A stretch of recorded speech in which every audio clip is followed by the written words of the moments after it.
maatiin koo mana naannoo jaariin gale maalitti gala akkamitti gala karaa akkamitti gala eessatti gala jireenyi halkaniif guyyaa natti dukkanaa'e jedhee namoonni hedduun nama odeessantu jira. Sa'aadaa maaltu mudate maatii isii wajjin oduu abbaa manaa qabdu Sa'aadaan eessa galaa jirti sharaa waxxarattee bakka addaa galaa jirti jechuudha.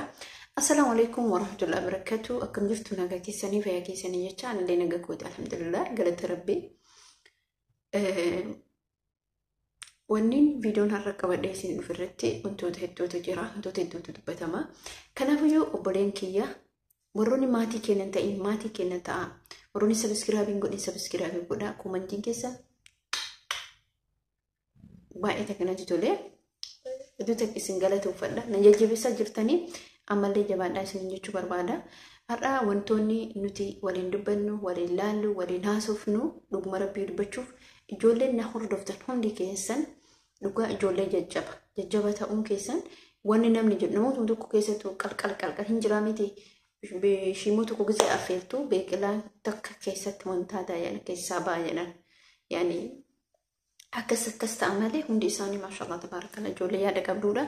Hedduu takka isin galateeffadha. Maaliif namni waan tokko gaafa haasa waan san keessaa cuunfitee fudhatta. Wanni dhaamsan isin dhaabu dhugaa rabbii dubbachuuf gaafa biyya galte yoo waan takka hin qabaatin yoo kilaasii takka hin qabaatin dhugaa ati shaara irratti yookiin immoo badha irratti akka haftutti beeki. Maaliif hojjete obboleettii tiyya Sa'aadaan yeroo ammaa kana maal keessa jirti? Ijoollee lama qabdi, abbaa manaa qabdi. Garuu abbaan manaa ishee dhiisee dubartii biraa fuudhe.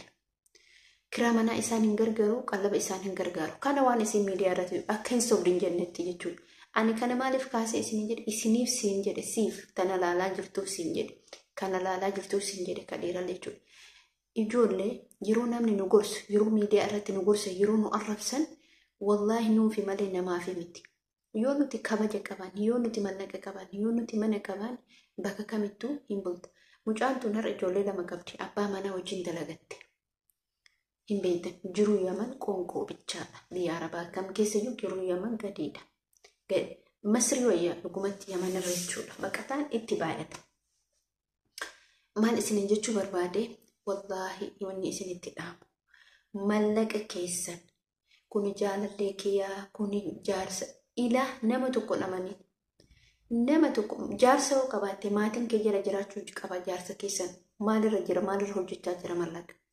Jaalallee mallaqa si gaafatu ati mallaqa halaala takkitti sumuunii takkitti kenne sababni isaallee maaliif faayidaa takka siin qabuuf bilbila naa bitii uffata naa bitii maalii bitii naa ergee shittoo bitii naa ergee waa takka mucaan tuni odoo kaleessa gudunfatte odoo lafa takka bitatan waan biraan isaa har'a sharaa isaa lafa isii irratti waxxarate dhugumatti baay'ee garaan nyaatti imimmaan naqabe maaliif imimmaan naqabe ilmaan qabdi wanda laaxeen taane maatiin isii maatii baadiyyaatti fira tokko magaalaa qabdu namni firaa nama hin jaalatu atillee boru tabiyya ambaa jirtu otoo galte akkasumatti badhitti baata mana kiraa galuu manna wallaahi ta'e qabdu irratti yookiin kilaasii xiqqeetti gadhaabattee oolte wallaahi raahaadhaan jiraatte jechuudha hara baafannaan jiraatte. Sa'aadaan amma ilmaan isii wajjin badhee keessa jirti. Isin galee Adaamaa keessatti manni akkatti amma diigame kun namni mana kiraa dadhabeetiin ta'uuf yaga qabu walirra buufatee caraqaa bitatee keessa jiraataa ture. Sanillee mootummaan irraa diigee jira jechuudha. Isin jedha. Sanis mootummaan irraa diigee jira. Erga mootummaan diigee sanii maal keessa jiran? Kararratti yaa'anii kararra jiran. Jarana amma isiin Sa'aadaan baalee roobee jirti na fakkaata. Akkas na fakkaata garuu Adaamallee hin jirtu. Garuu maal isinin jechuu barbaada? Manni kiraa hanga inni ulfaatu laala obboleen kee. Yoo nuti dubbannu yoo nuti waan isin gorsan gorsa keenya kana fudhaa. Namatti mallaqa hin ergin. Maatii keetiitti isin ergin. Maatiin keellee wallaahi hooma takka waan rakkatu takka hin jiru. Wanni isin gorsu keessa saraatan dhugaa dubbachuuf maatii kee waggaatti yeroo lama jechuun waggaa keessatti yeroo lama gargaara. Waggaa tokko keessatti yeroo lama akkamitti gargaarta? Tokkoffaa facaasa sanyii isaanii madabaraa isaanii irraa danda'e. Birrii ji'a tokkooti. Lamaffaa haamaa isaanii yaani sanyii fi walitti iyyuu aramaan qoricha aramaa walumatti iyyuu jechuudha. Akka duraanii miti waa hunduu waan ta'an. Kana walittuu danda'e kuni salphaadha. Sanyii madabara damoos ji'a tokkooti. Lammaffaa hama isaanii makiina qadam jedhiti birri jaa tokkooti irraan dandee. Saniin duuba birrii kee waggaa yoo kasee waggaan miti nuti. Kagalu barbaades ka ta'u barbaades birrii keessa sumni takkan arginu. Innumaafu jechuudha. Waa godhadhu waa gudunfadhu. Kiraa manaa jalaa bayuuf yaale. Suuqii tokko banachuuf yaale. Mana tokko ijaarrachuuf yaale. Bakka tokko qabachuuf ofii keetii mataa keetii yaale. Jaalalleen jal jedhee qilee haalitu waa takka wanti si godhu hin jiru. Nu hunduu jaalallee arginee jiru. Jaalallee yeroo ammaa kasi gaafatu namni tokko gaafse jaalatu maa si gaafata mallaqa si gaafata. Xiqqoo sitti haasaa beeka. Anu fi kiyyaa beeka. Wallahi nama imimmaan booyee ilaa hiriyaanti yallee naa kadhatte ergee beeta hin ergudu annas beeti yaa jedhe. Maaliif ree odoon isatti ergee har'a inni eessa jira? Inni tabiraa bira jira. Tabiraa hojii taala. Maaliif wanni faayidaa naa qabu na jaalate taanaan na duuka tarkaanfachuu na jibba taanaan deemu. Bari mallaqaan gaaf jaalalli mallaqaan eegalamu abatan galman qabu. Kan maaliif ree dhuguma rabbiitti karamattaafa.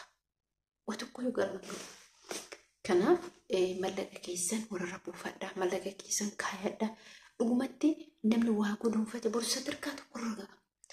Nama jalaa yoo hin baata akkamitti nama jalaa baata kilaasa gatana takkittii tana hoo qabaatte dhugaa waan kee waan ta'eef waan takka rakkoota kan qabu.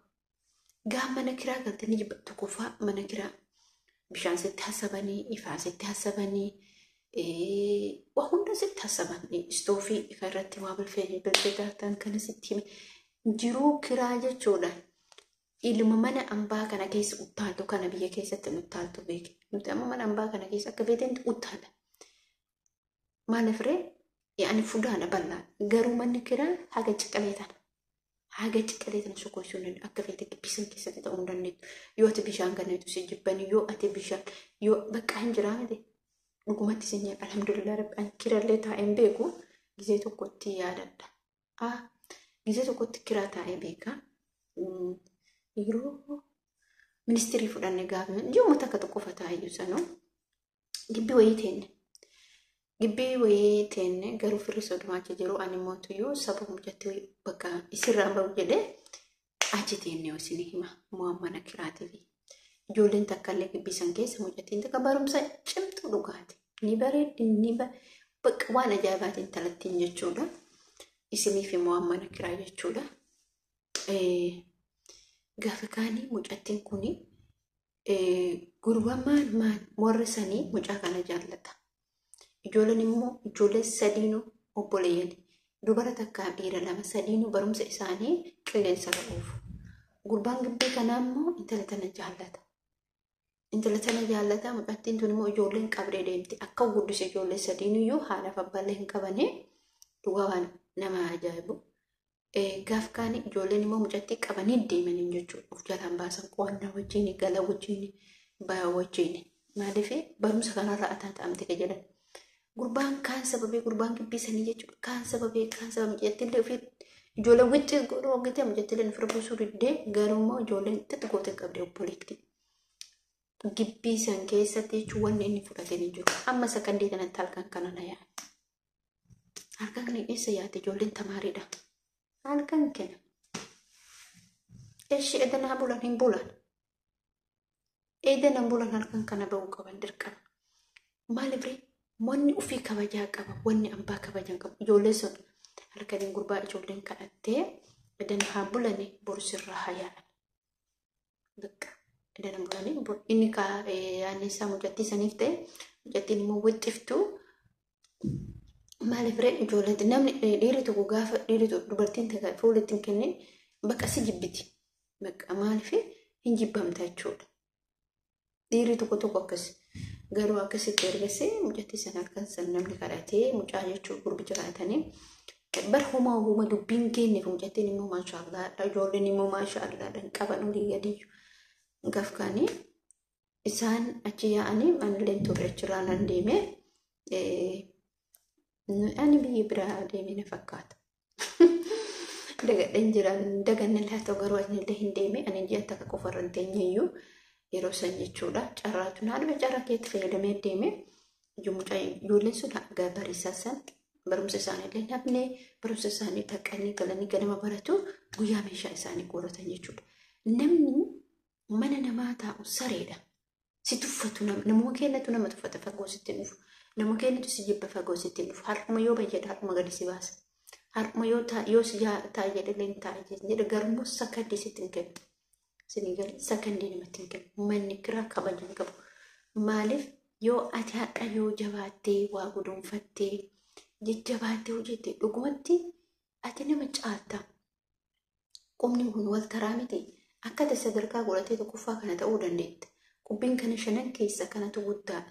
Ati akkana ta'uu dandeetta. Akkasitti ofii yaadde. Abbama fedhe. Ibalu fuudhuu hedaa hin beekna wallaahi namni keenya yeroo fuudhuu hedullee waa hedduu jira jechuudha. Haa ta'u immoo muluu ofii qofisina harka keessanitti qabadha. Kaayadha. Yeroo ammaa online tole buukii baankii baafachuu qabda. Fakkeenya firmaa kee qofa farramtaa yoo paaspoortiin isaa harka jiraate salphamatti jechuudha. Salphamatti buukiilee baafachuu dandeetta. Mannoo akkaawuntii baankiilee baafachuu dandeetta. Yeroo ammaa onlaayiniidha waan ta'eef waa ani mataa kee duraan soba seeyya. Wallaahi duraan soba seeyya miti. Wallaahi biyyuma keessatti ani yeroo san jechuudha. Biyyuma keessa taa'ee onlaayinii marraan baafadha. Salphaadha. Firmaa kee qofaa fi bakka wanta kee paaspoortii keetti argita.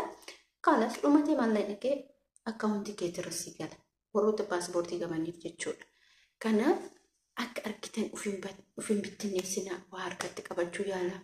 Yoo harkatti qabattee boruun kuftu yoo harkaan qabanne namni sin jaalatu. Eenyumtuu sin jaalatu. Maaliif beektaa? Wanni sin jaalanneef ati mallaqa harkaan qabdu. Gaafa ati harkaa qabdu ibaluutiyyaa.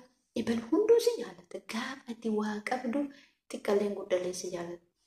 Arguuf jirtammoo gaafa ati waa dhabde namni tokko sin jaalatu. Haadha fi abbaan kee gara si fidan hin qaban. Obboleeyyan teetu sin jaalattu. Isa dhumarra si hima. Kanaaf akka laayyootti of ilaalina. Akka laayyootti gadi of hin buusina. Isin jechuu barbaada hojjettoota kabajamtoota kiyya dhugaa rabbii dubbachuuf baay'ee tokkotti namatti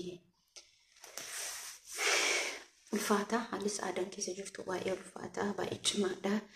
Maatii keenya wajjin dhiyeessinaayitee garamnaayitee. Kana isin jechuu barbaada viidiyoo kiyyaa isinitti dheeressu hamma viidiyoo biraatti walitti deebinutti. Assalaamu alaikum warahmatullaahi wabarakaatuh.